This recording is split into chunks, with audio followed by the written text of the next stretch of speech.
I was Adrian Miller, 35 years old, a software engineer living in Boston. For 7 years, I was married to Jessica, and I thought we had the perfect life together. Then came that Tuesday, in September, the day that changed everything. First, the doctor looked me in the eyes and told me I had stage 4 pancreatic cancer, 6 months to live at best. But that was not even the worst thing that happened that day. What I discovered when I got home broke me in ways the cancer never could. Before I continue this story, let me know where you are watching from. Hit that like and subscribe button if you have ever had your world shattered in a single day. Trust me, what happens next changed everything. My life before the diagnosis was what most would call the American dream. I had worked my way up at a tech company in Boston, eventually becoming a senior software engineer with a comfortable 6-figure salary. Jessica and I owned a beautiful colonial-style house in a quiet suburb complete with the white picket fence and a perfectly manicured lawn. We had plans for the future dreams we shared over wine on our back porch while watching the sunset. I met Jessica at my college roommate Gary's wedding. She was a bridesmaid, stunning in her periwinkle dress, her blonde hair catching the golden hour light.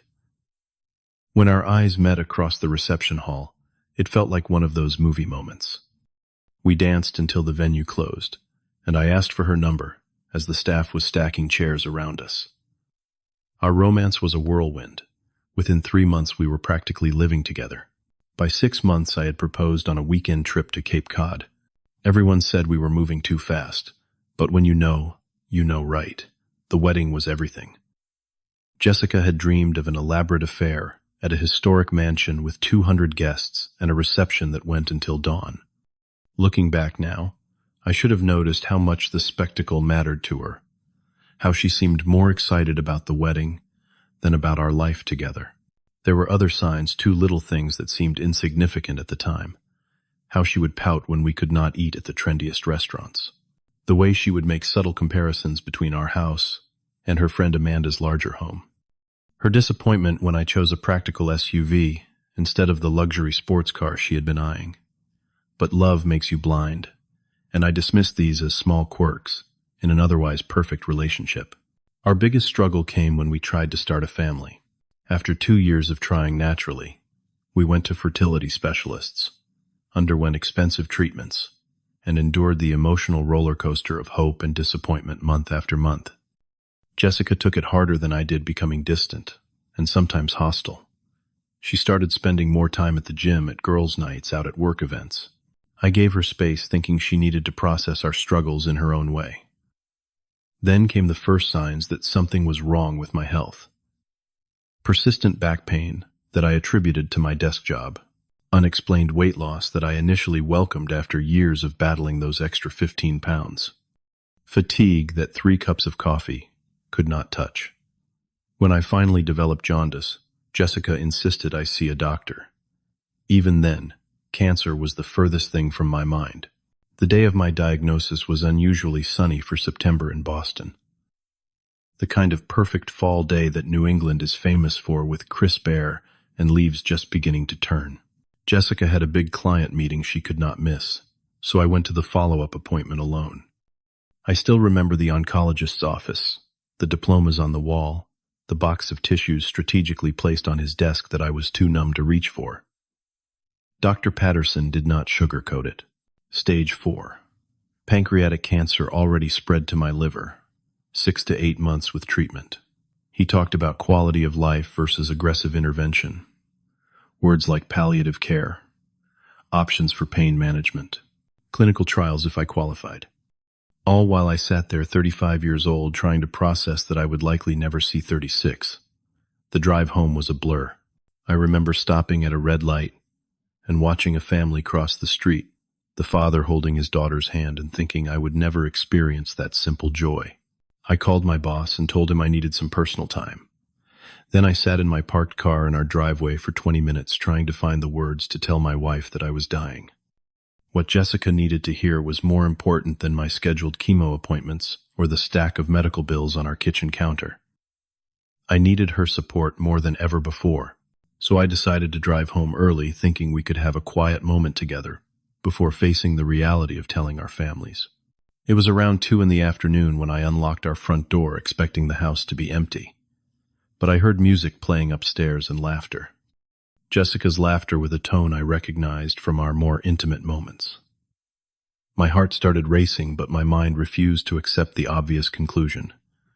As I climbed the stairs, the sounds became unmistakable. Our bedroom door was partially open. And there was Jessica, my wife, of 7 years in our bed with Thomas, my best friend since college. The same Thomas who had been my best man at our wedding.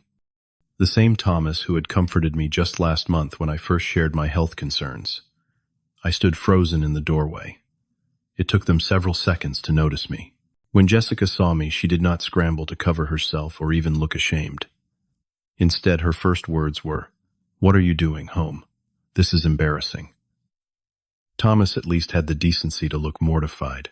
He mumbled apologies while gathering his clothes, avoiding my eyes as he pushed past me. Jessica just sat there, sheets pulled up, looking annoyed rather than remorseful, as if I had interrupted an important meeting rather than destroyed my entire world with a single glance. The hours following my discovery were surreal. Jessica initially tried to downplay what had happened. "It just happened, Adrian," she said, as if she had accidentally broken a dish rather than our marriage vows. "It did not mean anything. We have been under so much stress lately." When her excuses failed to move me, she switched tactics, becoming defensive. "You are never home anymore. Always at the doctor, or working late. What did you expect?"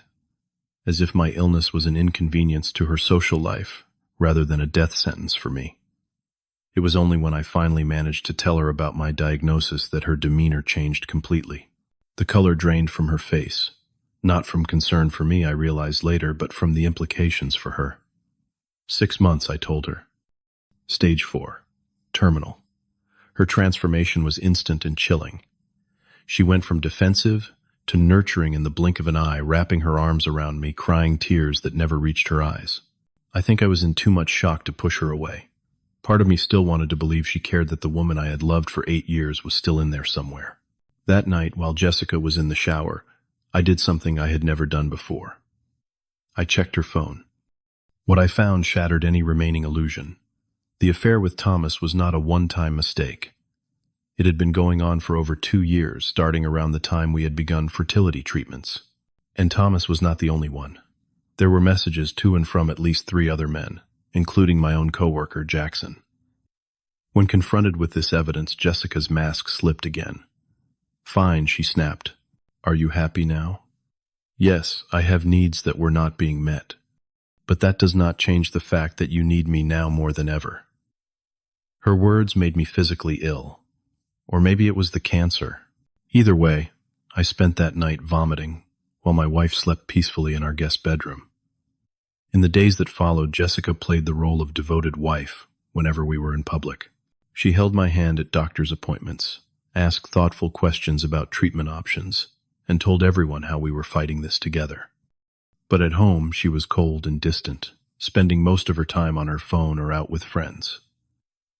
3 days after my diagnosis, I overheard a phone conversation that confirmed my worst suspicions.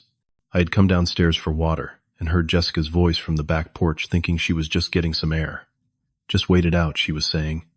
6 months tops. And then the house, the life insurance, everything is mine. We can finally be together without sneaking around. I did not need to hear Thomas's response to know who was on the other end of the call. Something hardened inside me at that moment. The sadness and shock that had consumed me transformed into something else entirely. A cold, calculating resolve. If Jessica and Thomas thought they could just wait for me to die, they had severely underestimated the man they had betrayed. The next morning I called in sick. To work, waited for Jessica to leave for her job at the real estate office, and made an appointment with divorce attorney Patricia Winters, who specialized in high-conflict divorces. I brought copies of our financial statements, text messages I had screenshot from Jessica's phone, and a recording of her conversation with Thomas about waiting for my death. Patricia listened without judgment, taking meticulous notes. She explained that given the circumstances, we could push for an expedited divorce process due to my health situation. When I mentioned Jessica's apparent interest in my life insurance, Patricia's expression darkened. She advised me to immediately change my beneficiaries, and suggested we look deeper into our finances. What we discovered was worse than I imagined. Jessica had opened multiple credit cards in my name, racking up over $70,000 in debt. She had been siphoning money from our joint savings account into a private account for months. She had even taken out a second mortgage on our house, without my knowledge, forging my signature on the documents, which was not just a betrayal, but a serious crime. While dealing with the financial discoveries, I continued attending my medical appointments. I started chemotherapy, facing the brutal side effects while coming home to a wife who was now playing the long game, pretending to care while waiting for me to die. The physical pain of cancer treatment paled in comparison to the psychological torture of living with someone who saw my death as a payday. During this time, I confided in my parents who lived in Arizona. They wanted to come immediately, but I asked them to wait. I needed time to put my plan in place. My father, a retired judge, connected me with additional legal resources and helped me understand exactly what I needed to document. With Patricia's help, I created a new will that left everything to a cancer research foundation. I changed the beneficiaries on my life insurance policies to my parents with instructions to donate most of it to pancreatic cancer research. I began transferring assets that were solely in my name into protected accounts that Jessica could not access. Most importantly, I started gathering evidence. I installed a small legal recording device in our home office and living room, capturing Jessica's phone calls with Thomas and others. I documented every unusual expense, every late night out, every cold interaction that contrasted with her public display of wifely concern, all while I smiled through the pain, pretending I had no idea what was happening. I told Jessica I was focusing on treatment and did not want to deal with finances right now, giving her the illusion of control. I even suggested she take some personal time, encouraging her to go out with friends, giving her more opportunities to incriminate herself. The hardest part was pretending with Thomas. He had started calling me, sending texts, checking on my condition. Each message dripped with false concern, each one stored as evidence of his duplicity. I met him for coffee once, recording our entire conversation as he asked detailed questions about my prognosis while avoiding eye contact. After 6 weeks of meticulous planning, documentation, and treatment, I was ready. The cancer was taking its toll, but my resolve had never been stronger. Patricia had the divorce papers prepared. I had all the evidence organized. I had even spoken with several of our mutual friends, carefully revealing just enough to ensure their support without tipping off Jessica. The final piece fell into place when Jessica mentioned wanting to host a gathering at our home, which she called a support circle for us during my treatment. She invited all our friends, her family, my family, even colleagues from both our workplaces. I enthusiastically agreed, suggesting we make it a big event with catering and drinks. A celebration of life, I called it. Jessica loved the idea, especially when I offered to handle all the expenses. Little did she know this gathering would be very different from what she imagined. It would indeed be a celebration, but not of the life I was losing. Rather, it would celebrate the justice I was about to serve. The day of the gathering arrived, a crisp Saturday in November. I had been up since dawn, finalizing details with the catering company and setting up the presentation equipment in our living room. Jessica had been too busy getting her hair and nails done to notice the extra preparations. Guests began arriving at 4, bringing dishes and flowers. Jessica played the perfect hostess, accepting condolences and praise for her strength during this difficult time. My parents arrived from Arizona, hugging me tightly with tears in their eyes, regarding Jessica with carefully concealed disdain. Thomas arrived with his girlfriend Anna, who had no idea of his betrayal. He brought an expensive bottle of scotch, a collector's item he knew I loved. The irony of his gift, something meant to be enjoyed over many years, was not lost on me. By 6, our house was filled with about 40 people, everyone who had been important in our lives. Jessica's parents, who had always treated me like a son. My colleagues, who had covered for me during treatment days. Jessica's friends, who had been sending meal deliveries. Everyone was there to witness what came next. I asked for everyone's attention, standing in the center of our living room despite the fatigue that had become my constant companion. Jessica stood beside me, holding my hand, playing her role perfectly. I thanked everyone for coming, for their support during this difficult time. Then I dropped her hand. What I am dealing with is indeed difficult, I said. But not just because of the cancer. I activated the projector, which displayed the first image, a screenshot of text messages between Jessica and Thomas dated 2 years earlier. The room went silent. Jessica's grip on her wine glass tightened. For the next 20 minutes, I methodically presented the evidence of her affairs, her financial fraud, and her conversations about waiting for me to die. I played audio recordings of her speaking to Thomas about their plans for after my death. I showed bank statements detailing the money she had stolen. I revealed the unauthorized second mortgage, the credit card debt, all of it. Jessica tried to interrupt several times, but each attempt was silenced by another damning piece of evidence. Her face cycled through shock, anger, and finally desperate calculation as she realized the extent of what I had discovered. When I finished presenting the evidence, I turned to face her directly. I did not raise my voice. I did not need to. The room was so quiet you could hear the ice melting in abandoned drinks. I know I am dying, I told her, but I refuse to let you profit from my death after betraying everything our marriage stood for. At that moment, Patricia Winters stepped forward from where she had been standing near my parents. She handed Jessica an envelope containing the divorce papers already filed with the court. Jessica's hands trembled as she took it, but I was not finished. I announced that I had sold our house the sale closing the previous day.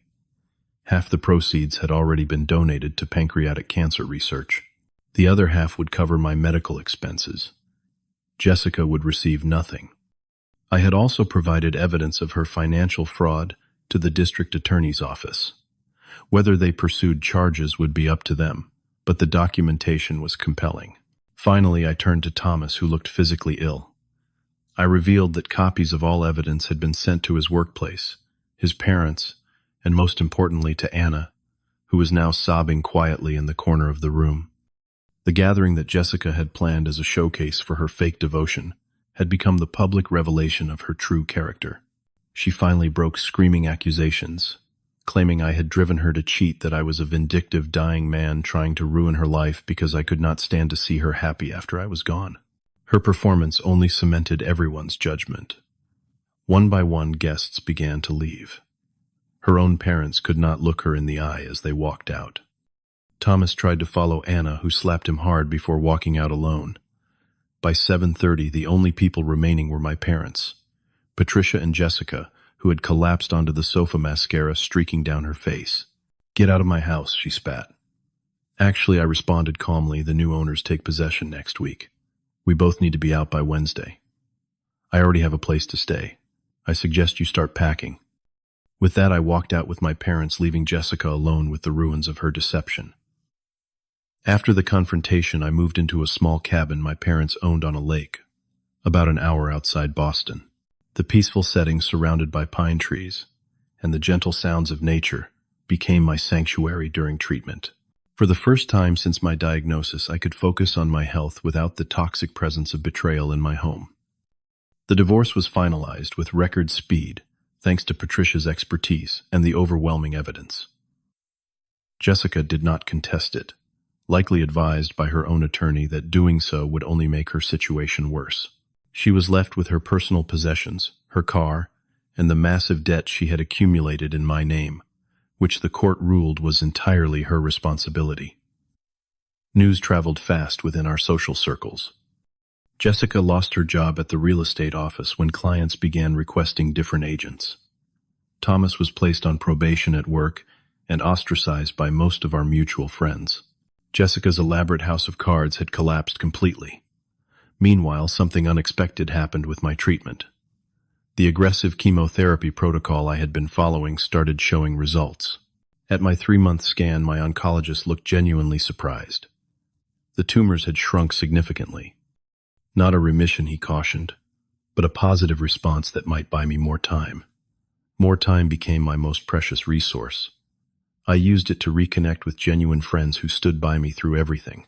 I began volunteering at a cancer support group, specifically helping others who were dealing with relationship challenges alongside their illness. During one of my hospital stays for treatment, I met Sophia, an oncology nurse, with kind eyes and a no-nonsense attitude.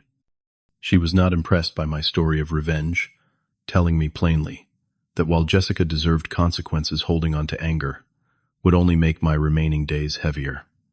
She was right, of course. Watching Jessica's life implode had given me a momentary satisfaction, but it was Sophia's wisdom that gave me perspective. Justice had been served. Now I needed to focus on living whatever time I had left with purpose and, if possible, peace. I began writing about my experience, not just the betrayal and revenge, but the deeper lessons about authenticity and self-worth. My blog gained a following of others facing similar challenges. I connected with people across the country who shared their own stories of resilience. 6 months after my diagnosis, the milestone that was supposed to mark the end of my life, I received stunning news. My cancer was responding remarkably well to treatment. The primary tumor had shrunk by 70%. Some of the liver metastases had disappeared entirely. My doctor used the word miraculous, though he quickly followed it with scientific explanations about genetic factors and treatment response. Around this time, I received a letter from Thomas. Pages of apology. Explanations about his own insecurities, his history with Jessica, how they had both been caught in a toxic pattern they could not escape. He wrote that Anna had left him permanently, and he was in therapy trying to understand why he had betrayed his best friend. I read the letter once, then burned it in my fireplace. No response was necessary. News about Jessica came through mutual acquaintances. She had moved to another state, taken a retail job, and was living in a small apartment. Her parents were helping her with legal bills as she fought the credit card companies over the fraudulent accounts. Her carefully curated social media presence had been abandoned. The life she had built on lies had crumbled entirely. Looking back now, I realized that Jessica's betrayal, as painful as it was, gave me an unexpected gift. Facing mortality stripped away all pretense and forced me to recognize what truly mattered. The anger that initially fueled me had burned away, leaving behind a clarity I had never experienced before. My prognosis remains uncertain. The doctors use careful phrases like significant response and cautious optimism. I have already outlived their initial estimates, and each day feels like a bonus round in a game I thought I had lost. So what did I learn from all this? That authenticity matters more than appearance. That self-respect should never be sacrificed for someone else's approval. That justice has its place. But forgiveness, even if never spoken aloud, frees you more than the person who wronged you. Most importantly, I learned that facing death teaches you how to live. Every sunrise has meaning now. Every conversation carries weight. Every choice reflects who I truly am, not who anyone else wants me to be. If you have stuck with my story until now, I would love to hear your thoughts in the comments below. Have you ever had to rebuild your life after betrayal? Would you have handled things differently than I did? Please like this video. If anything about my journey resonated with you, subscribe if you want to hear more stories of resilience and justice, and share this with someone who might need to be reminded of their own strength during difficult times. Thank you for listening, and remember, sometimes what seems like the end of your story is actually just the beginning of a better one.